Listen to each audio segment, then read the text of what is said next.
Puis ensuite vient le trône d'Allah Azza wa Jal. Puis ensuite vient Allah Al-Ali Al-Qadir, Jalla Sha'nu, Alladhi ahata bi kulli shay'in ilma. Donc il ne s'agit pas aux petits hommes, en fait, de venir et de traiter de cela. Nous, on parle d'une loi qui est tirée du Coran et de la Sunna. Et on parle d'un État qui adopte le Coran et la Sunna comme constitution. On n'a jamais dit aux gens qu'il faut appliquer ça en Suisse ou en France. D'accord ? On n'a pas dit aux gens que ouais, si tu vois une personne qui délaisse la prière, préviens-le, puis tue-le toi. Inna alhamdulillah, nahmaduhu wa nasta'inuhu wa nastaghfiruhu wa natubu ilayh. ونعوذ بالله من شرور أنفسنا وسيئات أعمالنا من يهده الله فلا مضل له ومن يضلل فلا هادي له وأشهد أن لا إله إلا الله وحده لا شريك له وأشهد أن محمدا عبده ورسوله صلى الله عليه وآله وصحبه وسلم تسليما كثيرا. Amma ba'd.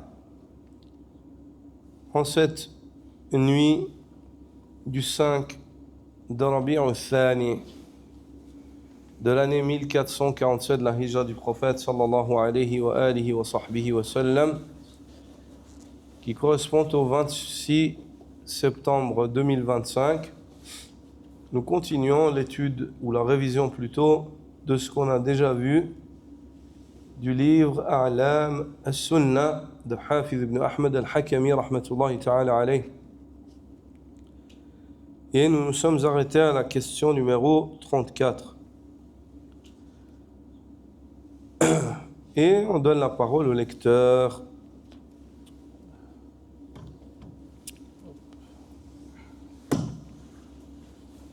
Bismillah wa salatu wa salam ala rasulillah. قال المصنف رحمه الله. Question 34. Quel est le jugement concernant celui qui renie l'un de ses piliers ou qui le reconnaît mais refuse de l'accomplir par orgueil? Réponse. Ici, renie,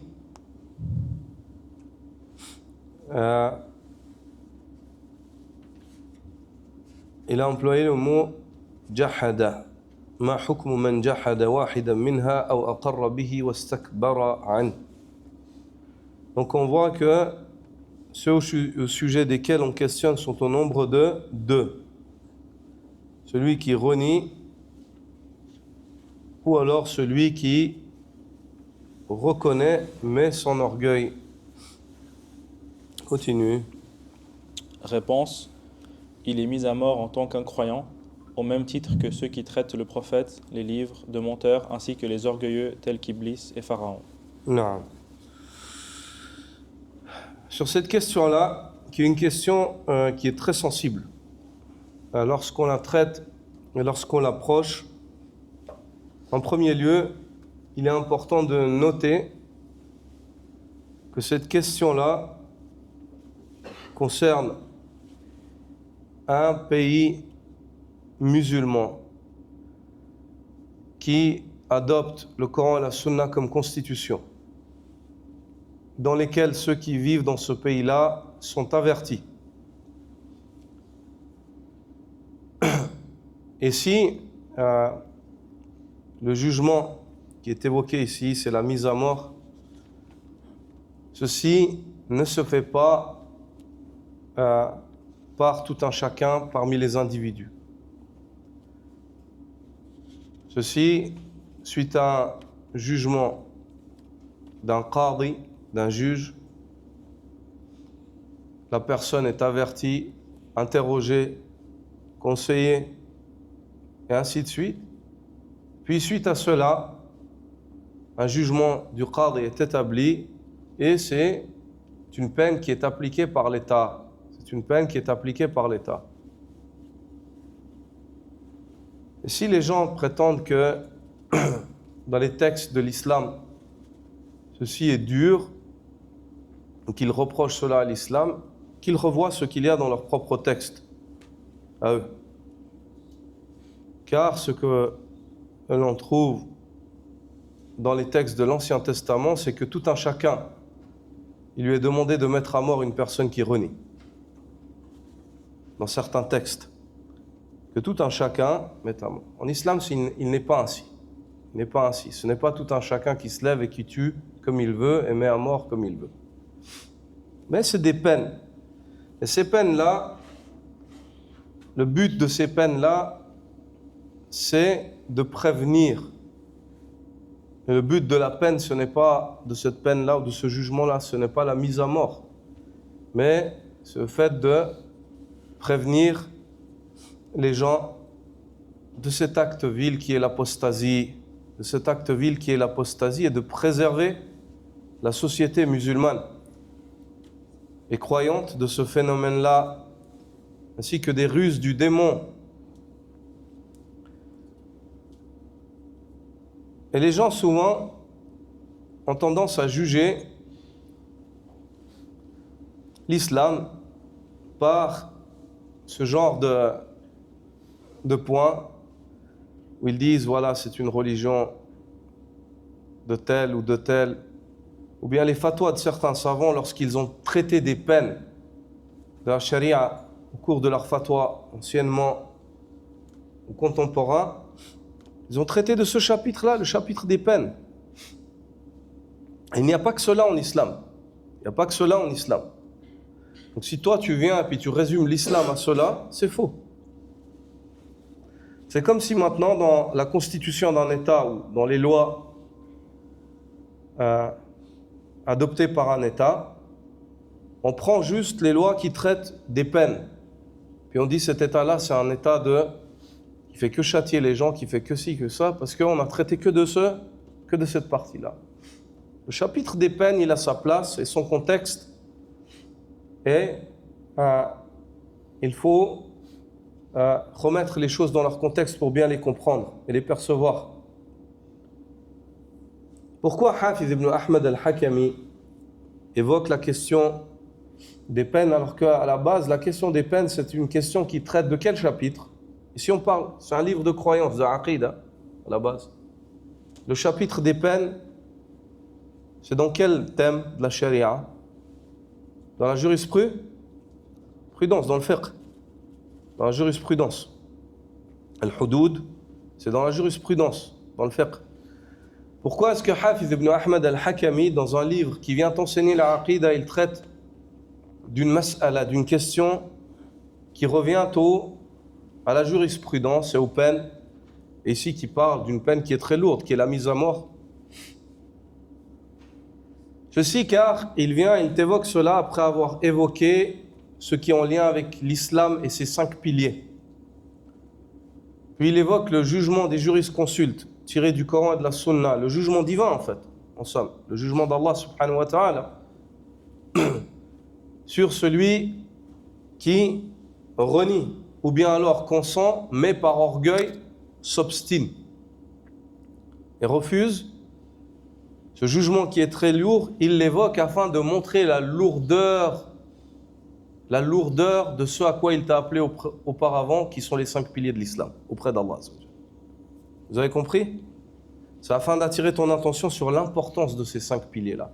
Ces piliers-là sont si importants auprès d'Allah Azza wa Jal qu'Allah subhanahu wa ta'ala a légiféré à un dirigeant qui guide par son livre et par la sunna de son messager sallallahu alayhi wa sallam de mettre à mort celui qui renie cela ou alors celui qui s'enorgueille, subhanallah. Bien que la vie a une grande importance auprès d'Allah subhanahu wa ta'ala. Mais on voit ici qu'elle n'est pas plus importante auprès d'Allah que sa religion et ses 5 piliers. Est-ce que vous avez compris? Non. Et en aucun cas, il n'est permis à tout un chacun de se dire « Ah, je tue celui-là » ou « Je mets à mort celui-là » de son propre chef et de son propre gré. Est-ce que c'est clair? Non. L'islam ne connaît pas cela. Celui qui fait cela, il a commis un grand péché. Combien même tu vois qu'une personne, elle renie, ou bien alors elle s'enorgueille, toi en tant qu'individu, il t'est interdit de le mettre à mort. Est-ce que c'est clair? Même si tu en as la capacité. Est-ce que c'est clair? Non. Il est important de préciser ces points et de soulever ces précisions-là quant au sujet, car c'est un sujet qui est très, très sensible. Donc il dit Ma hukmu man jahada wahidan minha. Quel est le jugement concernant celui qui renie l'un de ces piliers, ces 5 piliers dont il t'a évoqué auparavant les arguments? Il dit Aw aqarra bihi wastakbara anhu, ou alors qu'il le reconnaît mais refuse de l'accomplir par orgueil. On comprend que ici dans la question, on interroge sur 2 catégories de personnes. Al-jahid wal-mustakbir. Al-jahid, celui qui renie, wal-mustakbir, celui qui s'enorgueille. Al-jahidu, c'est alladhi la yuzhiru iqrarahu ولو مع استيقان قلبه. والأصل أن الجحود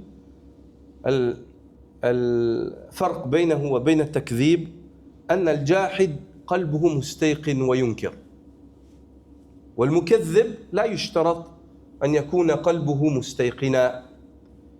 La différence entre le jahid et le mukazzib, tous les deux en français sont 2 personnes qui renient. On pourrait dire que al-jahid c'est celui qui renie et al-mukazzib c'est celui qui dément. Al-jahid dans la langue arabe, l'expression jahid, jahada, c'est celui qui renie alors que son cœur est convaincu. Ça veut dire il renie une chose mais son cœur il est convaincu qu'elle est vraie. C'est pour cela qu'Allah subhanahu wa ta'ala, lorsqu'il a parlé des gens de Pharaon, des partisans de Pharaon, il a dit وَجَحَدُوا بِهَا وَاسْتَيْقَنَتْهَا أَنفُسُهُمْ ظُلْمًا وَعُلُوًّا. Ils ont renié cela. جَحَدُوا بِهَا وَاسْتَيْقَنَتْهَا أَنفُسُهُمْ. Ils ont renié cela bien que leurs cœurs furent convaincus. Ils ont renié cela par injustice et par orgueil. Par injustice et par orgueil.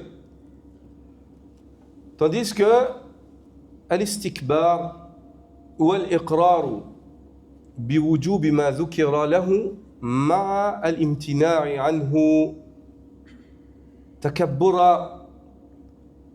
Al-istikbar, c'est le fait de s'enorgueillir, c'est le fait de reconnaître que cela est obligatoire tout en se montrant orgueilleux face au fait de se soumettre à cela. Je reconnais que c'est obligatoire, je ne veux pas. Je refuse. Hada istikbar. Puis ensuite, il évoque 2 catégories de personnes. Iblis et Pharaon. Iblis et Pharaon. Iblis qui a renié cela tout en étant convaincu. Et Pharaon qui s'est montré orgueilleux face à, ou plutôt le contraire, Iblis qui s'est montré orgueilleux face à l'ordre d'Allah Azza wa Jal, tout en étant convaincu qu'il lui est obligatoire d'obéir à Allah. Il s'est montré orgueilleux. Et Pharaon qui a renié ce qu'il a renié tout en étant convaincu que ceci est la vérité. Il a renié ce qu'il a renié tout en étant convaincu que ceci est la vérité. Et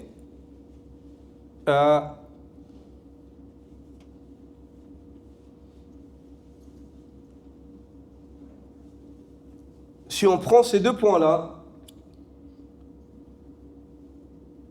al-juhud ta'alluquhu bil-akhbar, ta'alluquhu bil-akhbar, wal-istikbar ta'alluquhu bil-awamir, ta'alluquhu bil-awamir. Ces 2 points-là, al-juhud, le reniement, il est relié à quoi? Le reniement, il est relié aux informations qu'on te donne.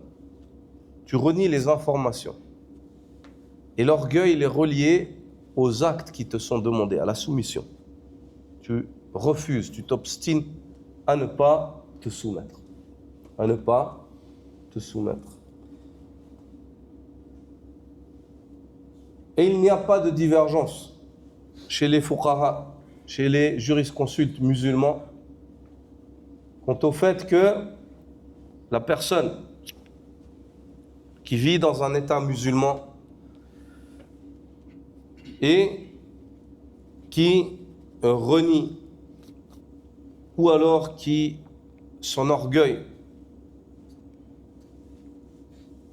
mécroit, qui renie ou alors son orgueil, il a mécru. Il n'y a pas de divergence sur ce point-là. Ce n'est pas un sujet dans lequel tu trouveras un homme parmi les fuqaha qui dira non, mais peut-être, non.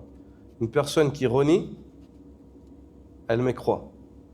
Une personne qui sait que c'est obligatoire et son orgueil dit non, moi je veux pas reconnaître ça, je veux pas. Elle a mécru. Elle a mécru. Non.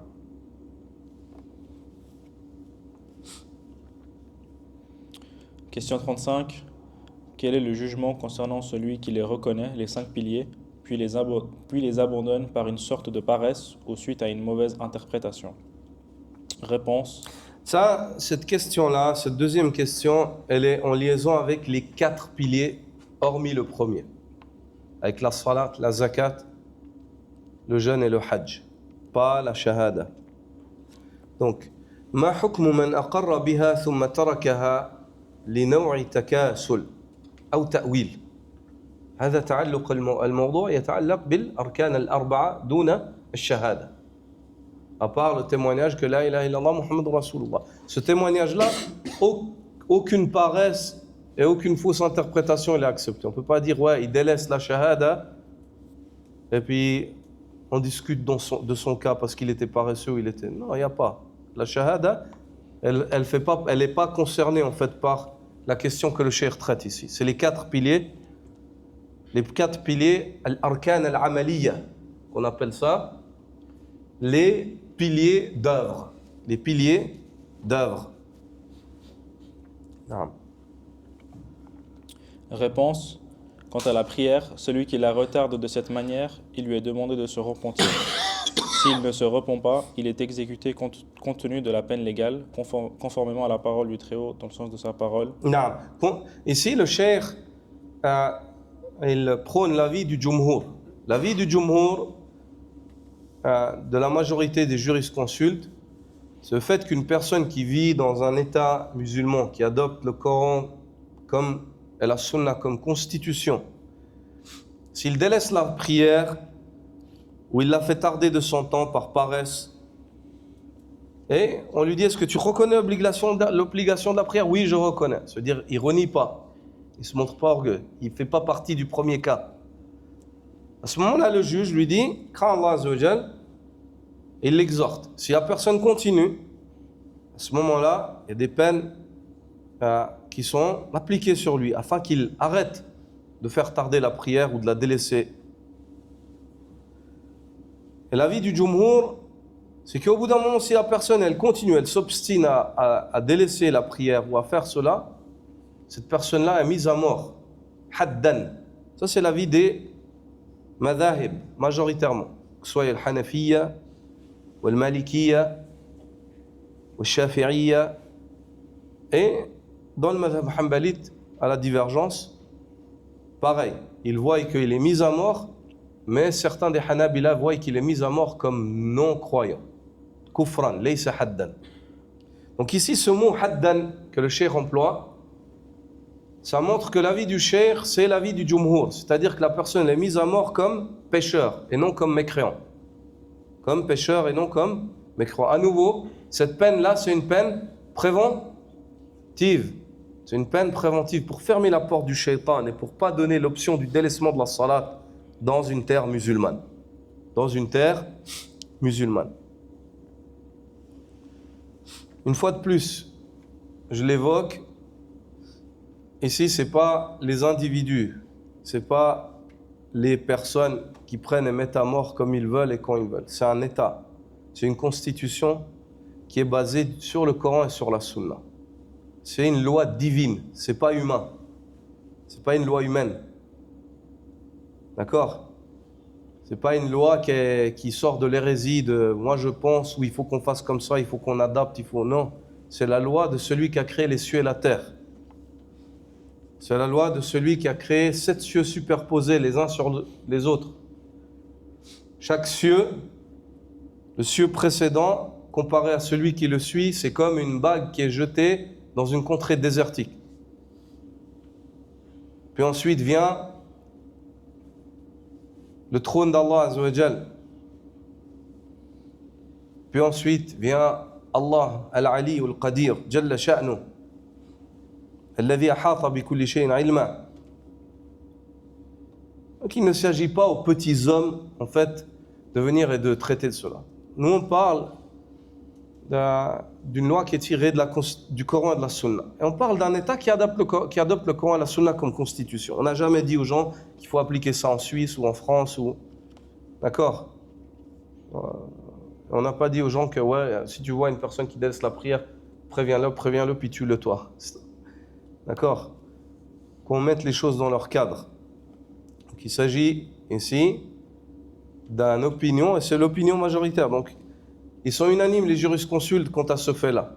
Une personne qui délaisse sa salat, elle est avertie, puis ensuite elle est emprisonnée, avertie, exhortée, puis sinon, elle est mise à mort. Elle est mise à mort. Et ici, le Jumhur voit qu'elle est mise à mort comme, c'est-à-dire, et là, c'est quoi la différence de jugement? Le Jumhur voit qu'elle est mise à mort haddan, laysa kufran. Elle est mise à mort comme croyant pervers, comme musulman, et on fait preuve de perversité. Et à ce moment-là, cette personne-là, on le lave et on prie sur lui. Les gens, un groupe de gens le lavent et le prient sur lui. Même si l'avis majoritaire, et ça c'est l'avis d'Abu Hanifa, c'est que les personnes vertueuses et les imams et les gens vertueux ne prient pas sur lui. Afin d'attirer l'attention aux autres que cette personne-là, ça ne lui a pas valu la salat des gens vertueux. Ils n'ont pas voulu prier sur lui. Pourquoi? Parce qu'il était pervers. Afin d'attirer l'attention des vivants. Mais ceux qui voient qu'il est mis à mort kufran, comme mécréant, c'est-à-dire à ce moment-là, on ne le lave pas et on ne prie pas sur lui, on l'enterre. On l'ensevelit de terre, on ne l'enterre pas dans les cimetières des musulmans. Est-ce que c'est clair? Continue. S'il ne se repent pas, il est exécuté compte tenu de la peine légale, conformément à la parole du Très-Haut. Si par la suite ils accomplissent la salat et acquittent la zakat, alors laissez-leur la voie libre. Ainsi qu'au hadith, il m'a été ordonné de combattre les gens, et d'autres hadiths. De combattre les gens jusqu'à ce qu'ils disent La ilaha illallah et que je suis le messager d'Allah et qu'ils fassent la prière. C'est le hadith connu. Quant à l'impôt légal, az-zakat, celui qui refuse de l'acquitter n'est pas puissant. Et n'est pas puissant. Moi, j'ai pas le. Comment c'est écrit? Celui qui refuse de l'acquitter n'est pas puissant. De l'acquitter. Alors, non. Si celui... Ah oui, pardon. Il y a le si avant. Ouais. Quant à l'impôt légal, az-zakat, si celui qui refuse de l'acquitter n'est pas puissant, le gouverneur le lui prend. Essayez, le cheikh il dit, quant à l'impôt légal, amma zakat, فإن كان مانعها ممن لا شوكة له. C'est-à-dire, il n'a pas de puissance. C'est pas une personne qui a de l'autorité. C'est une personne, un individu, à droite, à gauche. أخذها الإمام منه. Donc le dirigeant la prend de lui قهرا ونكله بأخذ شيء من ماله لقول النبي صلى الله عليه وسلم ومن منعها فإن آخذوها وشطر ماله معها. الحديث الذي رواه النسائي وغيره. Lis, mon frère, s'il te plaît. Oui. Quant à l'impôt légal, az-zakat, si celui qui refuse de l'acquitter n'est pas puissant. N'est pas puissant à dhat al-shawka. C'est-à-dire, dhat al-shawka, c'est-à-dire, c'est pas un groupe de gens. Al-jama'atul qawiyya. C'est pas un groupe de gens qui ont de la capacité ou de la puissance. C'est-à-dire, c'est des individus à droite, à gauche. Comment est-ce qu'on doit traiter? Lis. Le gouverneur le lui prend de force ainsi Le gouverneur, al-imam, le gouverneur, pas les individus, c'est le dirigeant. C'est-à-dire le dirigeant de l'État, une personne qui dit « Ah non, moi je ne veux pas payer la zakat ». Allah Azza wa Jal a imposé au gouverneur d'aller lui la retirer retirer. Le gouverneur le lui prend de force ainsi qu'une partie de ses biens à titre de punition. Il prend la zakat ainsi qu'une autre partie de ses biens. Shatru mali. Et ce qui a été évoqué dans le hadith du prophète sallallahu alayhi wa sallam, c'est la moitié de ses biens. Shatru al-mal. Fi hadith al-Nabi sallallahu alayhi wa sallam. Oui? Ceci conformément à la parole du prophète sallallahu alayhi wa sallam. Sallallahu alayhi wa Celui qui refuse de l'acquitter, nous le lui prenons avec une partie de sa fortune. Une partie. Ce qui a été évoqué dans le hadith, هو الشطر. والشطر هو النصف في اللغة العرب. La moitié. La moitié, c'est ce qui a été évoqué dans le hadith du prophète sallallahu alayhi wa sallam. Shatru mali. La moitié de ses biens. C'est-à-dire le gouverneur, il va, il retire la zakat, la partie de la zakat et la moitié des biens aussi. Afin de punir cette personne qui s'est obstinée. T'as pas voulu donner le 2,5%, subhanallah, t'as pas honte? T'as pas voulu donner 2,5% aux besogneux? Bien, maintenant on te prend. T'as les 2,5% et la moitié de tes biens. Afin que tu réfléchisses et tu raisonnes la prochaine fois et que tu te rendes compte que c'est pas beaucoup le 2,5%. C'est pas beaucoup. Laysa bikathir. De plus, la zakat, une fois de plus, ici c'est le gouverneur, ya ikhwan. C'est le dirigeant d'État qui fait cela. C'est le dirigeant d'État, comme l'a fait Abu Bakr as-Siddiq, comme va l'évoquer le cheikh, ainsi de suite. La zakat, ce mot zakat, dans la langue des Arabes, az-zakat, c'est an-numu. C'est le fait qu'une chose, elle croisse, elle fructifie. C'est pour ça que min kalam al-arab zaka az-zar' ay nama, la plantation elle a cru, elle a augmenté, zakat. Et en même temps ce mot zakat, il y a la purification. Ça veut dire que al-muzakki ou al-mutazakki, celui qui donne cette zakat, il obtient deux choses. Yutahhiru mala. Il purifie ses biens. Wa yutahhiru qalba min hubbi ad-dunya.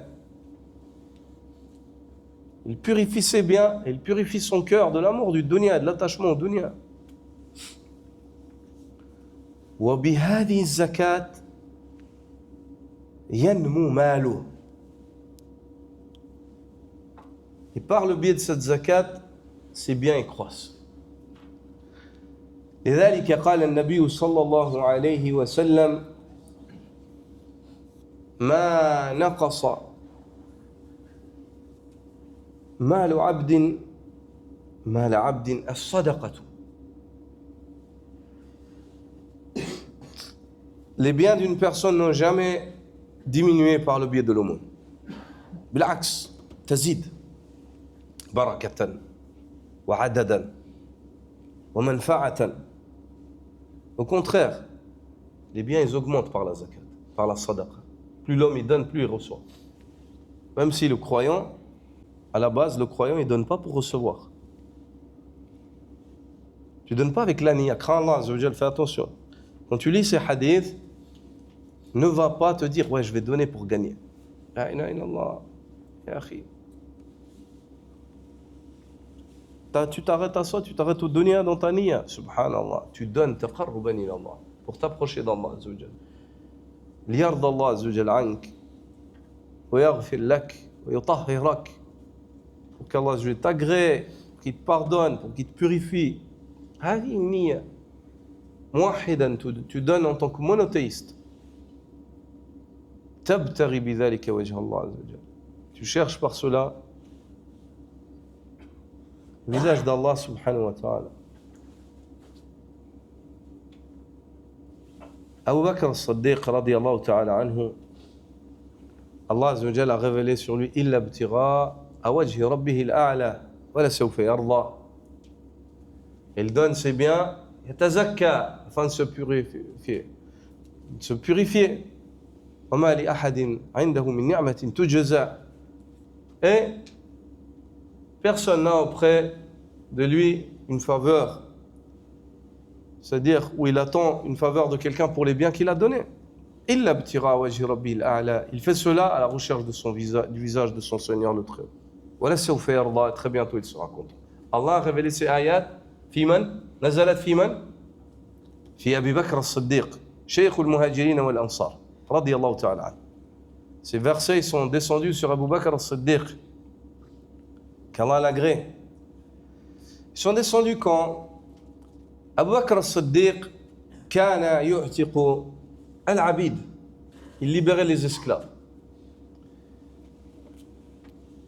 Et il libérait الضعفاء منهم. Il libérait les faibles parmi eux. Jusqu'à ce que son père, Abu Quhafa, lui dit Ya bunay, araka tu'tiqu ad-du'afa. Oh mon fils, je vois que tu libères les faibles parmi eux. Pourquoi tu ne libères pas ceux qui sont bien portants et forts? Comme ça, si un jour Quraysh veulent te réprimander, ou la répression de Quraysh elle vient, tu as des gens autour de toi qui sont forts. Ils peuvent t'aider. Il a dit Innama abtaghi bidhalika wajha Allah ya abati. Il a dit je fais ça, pourquoi? Parce que je cherche le visage d'Allah, je veux aucun intérêt. Je veux même pas me laisser l'occasion de réfléchir à ça en fait. Qu'un jour peut-être ils vont me servir, ou je l'ai libéré, il va me rendre un bien par un bien, il va me servir. La. Innama abtaghi bidhalika wajha Allah. Je cherche par cela le visage d'Allah. Allah Azza wa Jal a révélé Illa ibtigha'a wajhi rabbihi al-a'la wa la sawfa yarda. Il fait cela à la recherche du visage, de la face de son Seigneur le Très-Haut. Très bientôt, il agréera ce que Allah Azza wa Jal lui a préparé. Donc, pour revenir à notre thème, donc la zakat, ce n'est pas beaucoup. Un croyant qui a la foi, il ne lui sied pas. Ici, là, dans la deuxième partie de la question, on parle de qui? On parle des musulmans. D'accord? La première partie de la question précédente, elle parlait des mécréants. Maintenant, on parle de musulmans. Des gens qui disent, moi, je reconnais que la zakat, c'est une obligation, mais je ne veux pas la donner. Moi, je reconnais que la salat, c'est une obligation, mais je ne veux pas l'accomplir. Subhanallah. Ou je ne l'accomplis pas dans son temps. Je reconnais, je suis convaincu qu'Allah nous a ordonné et que je vais sortir devant Allah et qu'il va me juger, il va me questionner, mais je ne veux pas. Subhanallah. Donc à ce moment-là, ces gens-là, il faut les conseiller. Et si le conseil ne marche pas, Allah subhanahu wa ta'ala a fait descendre deux choses des cieux. Il a fait descendre la révélation, sa parole, qui redresse les gens doués d'intelligence. Elle les met sur le droit chemin. Quant aux faibles d'esprit, il a fait descendre le fer. Celui qui n'est pas redressé par le livre, il est redressé par le fer. Celui qui n'est pas redressé par le Coran, il est redressé par le sultan. Est-ce que c'est clair? Allah subhanahu wa ta'ala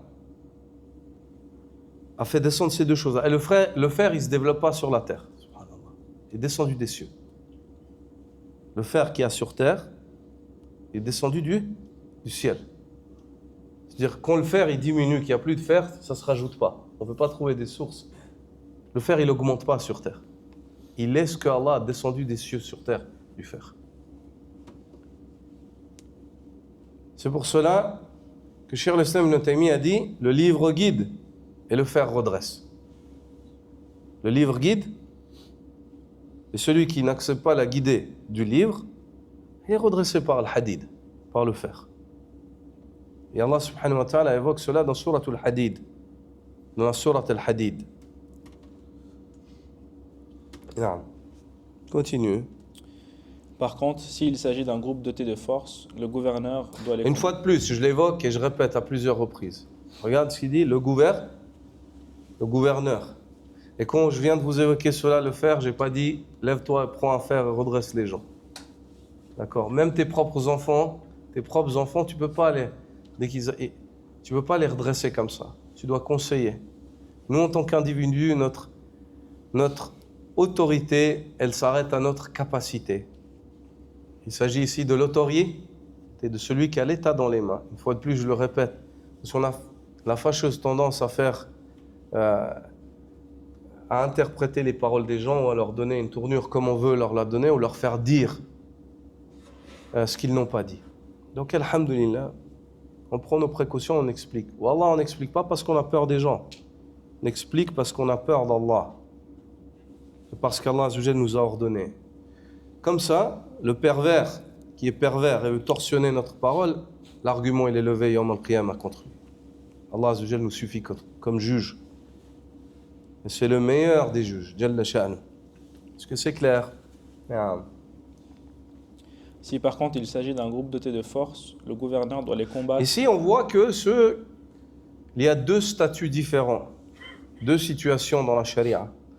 Ceux qui refusent de donner la zakat et qui sont des individus par-ci par-là, qui n'ont pas en fait un poids, et ceux qui se sont réunis, c'est un groupe de gens et qui disent non, en groupe, nous on s'obstine et on ne donnera pas la zakat. À ce moment-là, le jugement il n'est pas pareil, comme le cheikh va l'évoquer. Si par وإن contre, كانوا جماعة ولهم شوكة وجب على الإمام قتالهم حتى يؤدوها. إذا كانت جماعة ولهم شوكة وجب على الإمام قتالهم كما فعل أبو بكر الصديق رضي الله تعالى عنه. نعم. si par contre il s'agit d'un groupe doté de force, le gouverneur doit les combattre jusqu'à ce qu'ils l'acquittent conformément aux versets et hadiths précédemment cités et d'autres. Ce fut d'ailleurs l'attitude d'Abu Bakr radiyallahu anhu et d'autres compagnons radiyallahu anhu. Ça, c'est ce qu'a fait Abu Bakr al-Siddiq. Après la mort du prophète sallallahu alayhi wa sallam, il y a eu deux groupes qui ont surgi. Les musulmans étaient déjà en bataille avec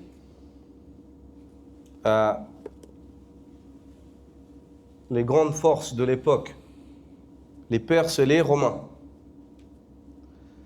au point où il y avait le campement militaire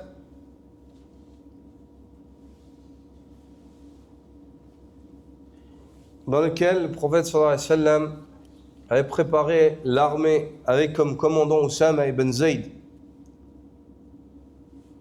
pour partir combattre les Romains. Ils étaient stationnés à Djourf, à la périphérie de Médine, à la sortie de Médine. Aujourd'hui, c'est un quartier collé à Médine. Depuis la Jamia Islamie, en direction de Tabouk, il y a Djourf qui vient. Et ils étaient stationnés là, à cet emplacement. De l'autre côté, avec les Perses. Puis il y a eu la mort du prophète sallallahu alayhi wa sallam. Et c'est certes la plus grande épreuve qui ait frappé la communauté musulmane. Et à ce moment-là, deux groupes ont surgi. L'un d'entre eux, Al-Murtaddoun, ceux qui ont apostasié, ceux qui prétendaient être des prophètes, qu'il y avait des prophètes dans leur tribu. Maintenant, après la mort du prophète sallallahu alayhi wa sallam, ils ont fait surface. Certains d'entre eux étaient déjà vivants à l'époque du prophète sallallahu alayhi wa sallam, mais c'était pas aussi apparent que ça, ils se montraient pas. À la mort du prophète sallallahu alayhi wa sallam, Musaylama al-Kadhdhab, الذي سمى نفسه رحمن اليمامة, de la région d'Al-Yamama, il s'est appelé Rahman, il a disputé le nom d'Allah Azza wa Jalla, Rahman Al-Yamama. Allah subhanahu wa ta'ala l'a humilié, il a été appelé par la suite Kadhdhab al-Yamama, le menteur de l'Yamama. Et il a disputé le nom d'Allah Azza wa Jalla que personne n'a disputé, Ar-Rahman.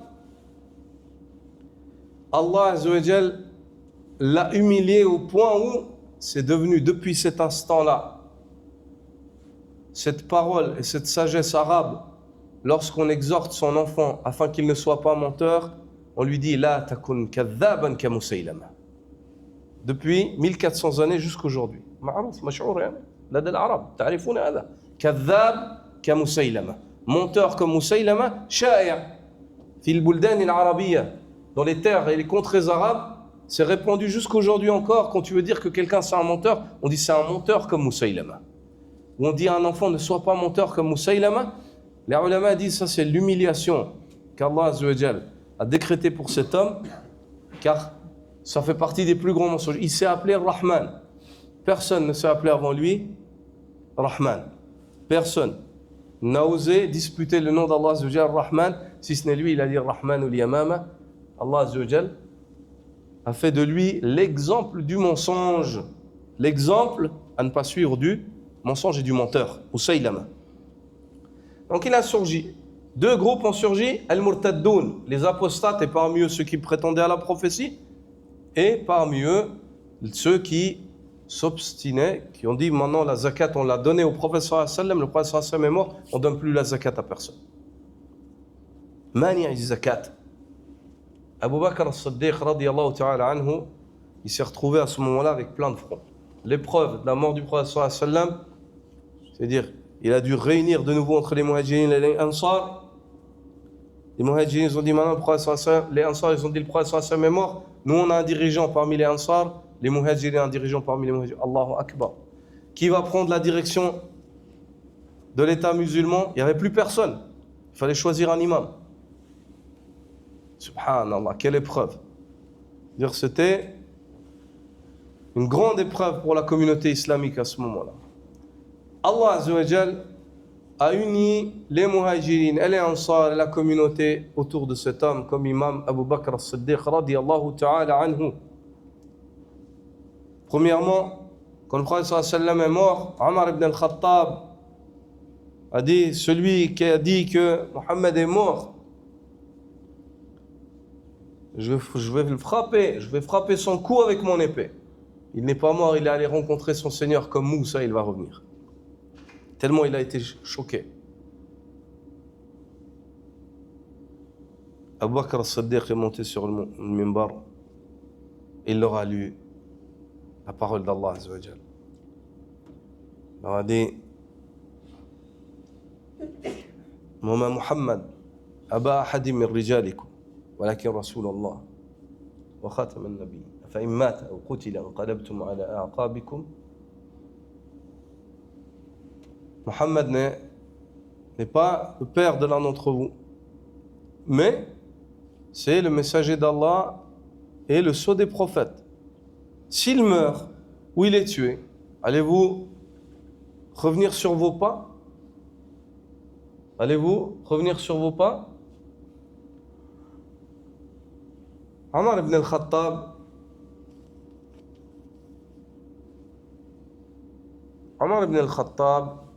radiyallahu ta'ala anhu a dit c'est comme si c'était la première fois que j'avais entendu cette ayah. C'est comme si c'est la première fois que j'entendais ce verset-là. C'est comme si c'est la première fois que j'avais entendu cette ayah. Puis ensuite, il a uni les muhajirin et les ansar dans le potager à côté de la mosquée du prophète sallallahu alayhi wa sallam, le potager des ansar. Il leur a proposé Omar comme dirigeant. Et Allah Azza wa Jalla a uni les cœurs sur Abu Bakr as-Siddiq. Et le premier à lui avoir tendu la main, c'est qui? C'est Omar ibn al-Khattab radiyallahu anhu. À ce moment-là, quand il a pris la direction de l'État, il s'est retrouvé face à ces problèmes existants. Les Perses, les Romains. Et en plus de cela, des problèmes intérieurs, les apostates et ceux qui s'obstinent à refuser de donner la zakat. Il a dit, par Allah, les premiers dont il a fait mention qu'il allait combattre, c'est ceux qui s'obstinent en groupe à refuser de donner la zakat. Omar ibn al-Khattab a dit laisse-les, c'est-à-dire avec tous ces autres fronts qu'il y a, laisse-les, on traitera de leur affaire plus tard. Il a dit par Allah, non. Il a commencé par eux. Pourquoi? Parce que de tout cela, c'était ceux qui étaient le plus proches de l'islam. Il fallait corriger ça déjà. C'était ceux qui étaient le plus proches de l'intérieur. Il a dit à Omar, oh Omar, est-ce que tu fais partie donc de ceux qui étaient courageux à l'époque de la Jahiliya et froussards dans l'islam? Il a dit par Allah, je combattrai ceux qui s'obstinent à me refuser ce qu'il donnait au prophète sallallahu alayhi wa sallam.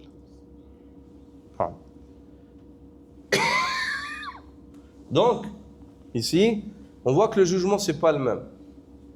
S'il s'agit des individus,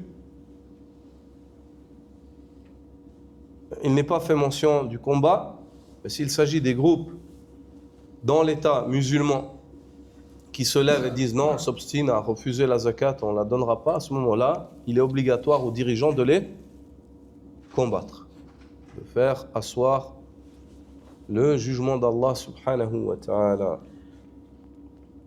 Comme l'a fait Abu Bakr. Quant à celui qui délaisse le jeûne, rien n'a été rapporté. Cependant, le gouverneur ou son représentant doit le punir de manière à le dissuader ainsi que ses semblables. Non, rien n'a été rapporté dans les textes. Vous voyez l'honnêteté des gens de la sunna, subhanallah, ils n'inventent pas des textes. Ils viennent pas se dire, ouais, il y aurait peut-être ci ou il y aurait ça, ou inventer des récits ou des histoires comme le font certains groupes innovateurs. Ils inventent des hadiths et des athars pour pouvoir tenir des discours. Non, rien n'a été rapporté pour le jeûne. Mais, par analogie, sur les autres piliers, il sied au gouverneur de faire en fonction de la situation. De faire en fonction de la situation.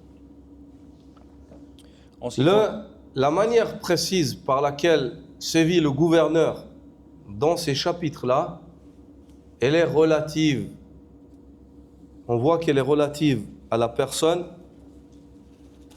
à la situation, au contexte, au temps, à l'époque, et ainsi de suite.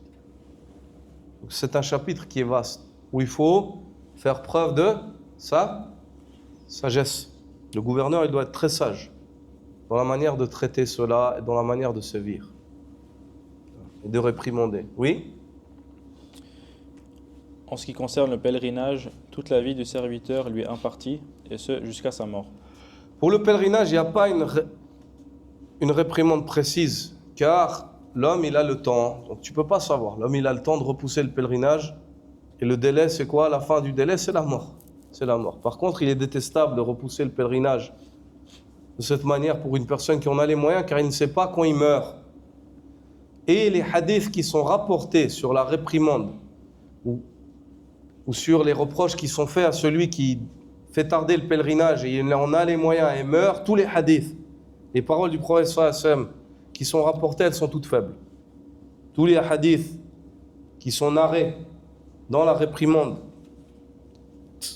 de celui qui délaisse le pèlerinage puis meurt, en ayant les moyens, ils sont faibles. Par contre, il y a les athars des sahaba, les récits des compagnons, et parmi eux le récit de Omar ibn al-Khattab qu'on vous a déjà évoqué sur cela.